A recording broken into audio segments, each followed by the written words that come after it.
cafe anyway. Mike's Daily Podcast. It's FF episode 2307, and Mike Matthews. Here we are on the eve of the election. Mike's Daily Podcast. The recall election in California, and it's Mike Matthews, and it's been an interesting day. I'm going to get to all kinds of stuff, that's things that happened to me, and I'll say that I have some big old bags under my eyes because I realize there's so much to do, and I'm hypnotized by all the work in the world. Mike's Daily Podcast. That one needs to do to keep things going in life. For example, your toilet. Mike's the plumbing. Daily When it's not working. Podcast. Oh, that's a pain. Yeah! So yes, that's what it all comes down to, is yours truly, Mike Matthews. On Friday, I used this big thing, pipe cleaning beast that I have, that my lovely lady friend got for me as a birthday present. One of the nicest birthday presents I ever got. And I've been using that. I used it a couple of times. It's worked in the past. It ain't working this time. It worked on Friday. Then I tried using it. We had backup situations again happening yesterday. And I used it thinking, oh, yep, that'll do it. We're done. Nope. It just kept more problems. Then I'm like, okay, I cleaned that out. Now, maybe it's just a localized pipe. That didn't work either. And it just goes on, and I won't go any further because it's just a nightmare. I've called a plumbing company, a rather well-known plumbing company, and they said, yeah, we'll be here today, meaning Monday, between 9 and 1, 9 a.m. to 1 p.m. They call us at a little after 3 o'clock, and say they're on the way. No, you're well past your window. No. And here's today's podcast picture. The podcast picture, I think, will be someplace I've been thinking about a lot lately when stuff gets stressed, and I like to go somewhere not too far, nice little quick little drive, and that would be Benita. A picture from Benita 5 years ago. How about that? We'll do that. MikesDailyPodcast.com from 5 years ago. Okay. So, they did not show up. They're going to show up tomorrow morning at 8. I've got bags under my eyes. It drives me crazy when the plumbing is out, because you need the plumbing. There's so much. It upsets you when things aren't going where they should go. Oh, Basil the boxer. This podcast picture, Basil was with me in Benicia. However, he's not in this picture, but he is implied, because he was definitely with me this day. See it at MikesDailyPodcast.com. Basil the boxer was there when several times my plumbing went out, and he would see me go downstairs. Back then, before I had this amazing cable system that my lovely lady friend got me, I had to use a small little auger to try and do it, and that was even more, because the apparatus my lovely lady friend gave me, it sits on its own, and all I have to do is basically feed the cable into the washout, into the main pipe, and it generally works. And for some reason it's not working now, and that's why I have called for reinforcements. But before that, I'd use the auger, and I'd sit there, and it would take me hours upon hours, and I'd be holding this like in pain, just holding, well, at first I was doing the handheld turn, and that's just ridiculous. That gets nothing done. And then I did the one where you connect it to a electric drill gun thing, and that helps it. But still, you're holding the trigger down and holding it in position, and the cable is sometimes getting all bunched up. Oh, it's just not. You know what? Just buy stock in a plumbing company. I guess that's what it comes down to. So, talking a little bit about patience today, some people here in California have lost their patience and have decided that the governor needs to go. and everything's going to be changed because the governor is going to be recalled. That's their plan anyway.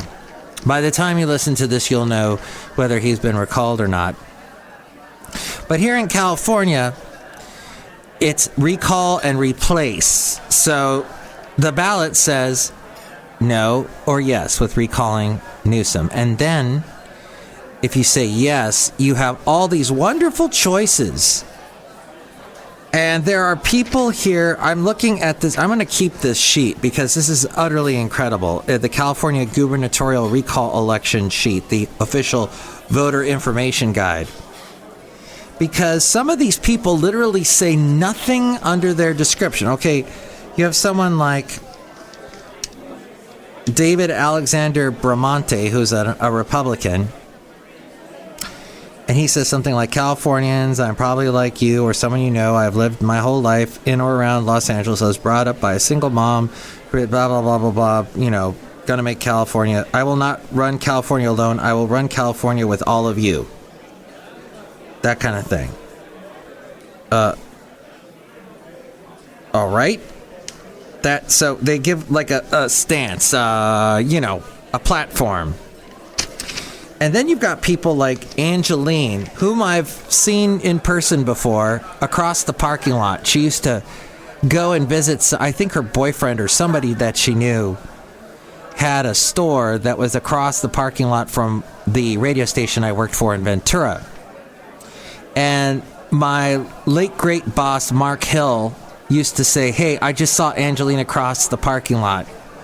And she looks nothing like she did in those billboards that she was known for. She was on these billboards, but she still wears pink. And she, she's had some work done to her face. And I had no idea that was who that was because she's trying to look like she did at one time, which is a losing battle, folks. Don't try it. You're going to age. My mom told me from a young age, when I was really young, embrace your crow's feet. Because that shows, you at least, if you're going to have wrinkles, try smiling a lot so you get the nice smiling wrinkles. You don't want the frown wrinkles. Smile more often, I guess, is my little bit of advice. As we go outside a cafe anyway, where we bring you Mike's Daily Podcast, somewhere in Podcastro Valley Mont, the last place on earth. So Angeline, look up Angeline on your search engine. Type in Angeline now, and you'll see what that is. Somebody here under their platform, it just says search YouTube. Another person writes, can you dig it? That's in the official, this is the official voter information guide. And all he writes is, can you dig it? Another person writes, let's see, vote for me, the people's governor. That's all he writes. This is why I'm going to keep this. Love you. And not the word you, the letter U. Here's one. John is a recent community college graduate with a degree in political science. His continuing educational focus is government and policy making. That's why he should be governor. Wow. That's California, everybody.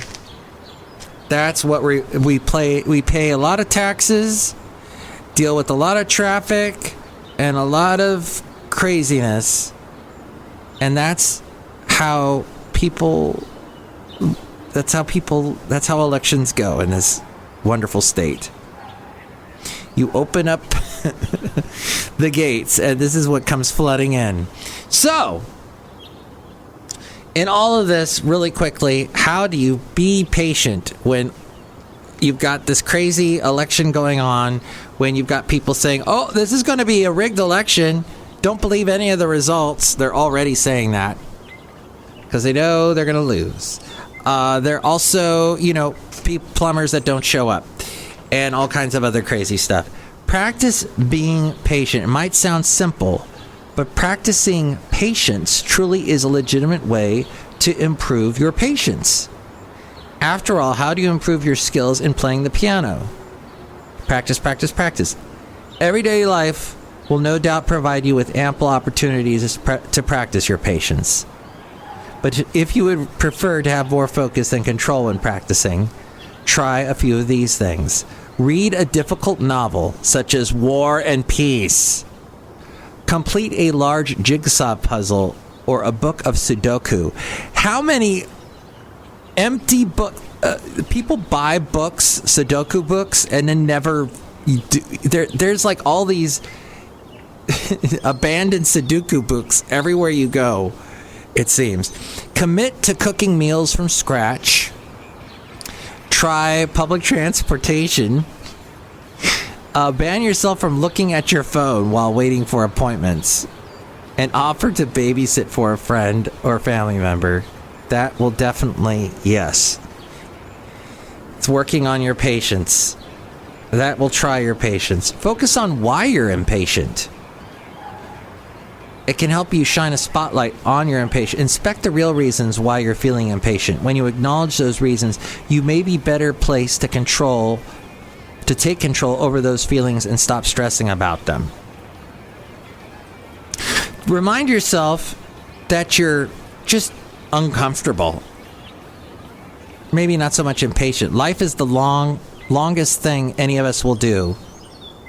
But sometimes mere minutes can feel like they stretch an eternity. When you are in these situations like being put on hold or stuck in traffic, it can feel very uncomfortable. You are waiting with little or no control over the situation. However, try to remember you are simply uncomfortable. These situations are not life-threatening. They may not be enjoyable, but they're bearable. Learn to recognize and accept discomfort. Distract yourself. That's another way. Many situations that demand patience simply require you to wait, such as a long plane line or a lengthy line at a restaurant. In those scenarios, there's nothing you can do to speed things up, but you can fill that time productively. Distract yourself. Like, for example, when you're waiting in line for a ride at Disneyland, they distract you with all this setup for the ride. Probably a ride that a lot of people have ridden because it's been around a long time, the Indiana Jones ride. That, while you're waiting in the line, there's all kinds of things like you pull on a rope and there's a weird noise, or you pull on a bamboo stick and that was holding the cave you're waiting in line in, and all of a sudden the top of the cave looks like it's going to come in. So there's like little things to do and little videos you're watching and films and stuff. Know what triggers your impatience. If the light bulb in your bathroom blows one morning, it's probably going to be a little more than a minor inconvenience in your day. If it blows for the 4th time in a month, you'd have to be a saint not to lose your patience. Most of us have common triggers that set off feelings of impatience, and they often come from recurring events, such as plumbing. Learn to accept that they will continue to occur and that you being impatient won't help in the slightest. Recognize the triggers that can help you manage your impatient responses. You can either find ways to alleviate or avoid them. Maybe I'll just have the plumber on speed dial. Practice empathy. That's something that we've talked about recently. Practice meditation and mindfulness. Make use of patience-building apps. Note your sometimes simply acknowledging a bad habit can help reduce it. Consider how people use swear jars to stop themselves from swearing. You can apply this same sort of method for your impatience. Use the Notepad app in your phone or a physical diary to write down every instance where your impatience bubbles over. Retrain or teach those who make you impatient. In some cases, your impatience will stem from someone else's incompetence, mistakes, or failure to follow procedure. This generally occurs at work, although impatience can also stem from partners, friends, children, or companies you employ for services. In these cases, the problem could be solved by spending some time retraining or teaching those involved. Give yourself a break. That helped me yesterday when I was just freaking out over everything I was trying to do to unplug the drain, watching YouTube videos. None of those were working. And And I just, I tried everything that I could find online, and I just said, finally, I give up. And I kicked back on the couch and relaxed, took a break, tried to get a different perspective on things. Oh, yeah, and then I found the phone number for the plumber. Focus on the bigger picture. Remember the goal. Remember the end goal. The bigger picture. Thinking of the bigger picture. Remembering the goal is the way to move through impatience by keeping a specific reason in mind. Find healthy ways to alleviate your impatience. Look to others. Remember, you won't become a patience guru overnight. Allow yourself to be impatient sometimes. Focus on the small wins. And de-stress in other areas. Delegate more tasks. That'll help you to other people. Taking time off for yourself. Prioritize sleep. It always comes back to that, getting more sleep. Booking a holiday. Taking on less work. Pride yourself in your patience and ask, like I said earlier, ask others for help. Sort of the same as delegating more tasks. Outside a cafe anyway, somewhere in Podcastro Valley. Hopefully that helps. Podcastro Valley, Mont, wherever we are. Look who's here. Hi, Mac. It's Benita the Rodeo Queen. How y'all doing? It's a disgruntled fiddle player. Tell you what. What? I think you're moving us along because you're impatient. I am kind of impatient. Let's get to the end of the show. Look who else is here. Well, Mac, I make delicious soup here. Have some right now. Oh, boy. Okay. All right, I'm drinking it right now. Oh, it's so good. Stop. Back to work. Okay, that's the end of the show. As I drank the root beer. Next show, it'll be the wonderful Madame Rootabega, Valentino, and Bison Bentley. You can call and tell me what you think about anything we covered. 336MM Daily. 3 + 3 = 6. MM as in Mike Matthews. Daily as in what this podcast will try to be. And with more on where to contact me, it is a phone. Mike's Daily Podcast is written and produced and performed by Mike Matthews. His podcast is super easy to find. Download or listen to his show and read his blog at MikesDailyPodcast.com. Email Mike now at MikesDailyPodcast@gmail.com. See you tomorrow. Bye!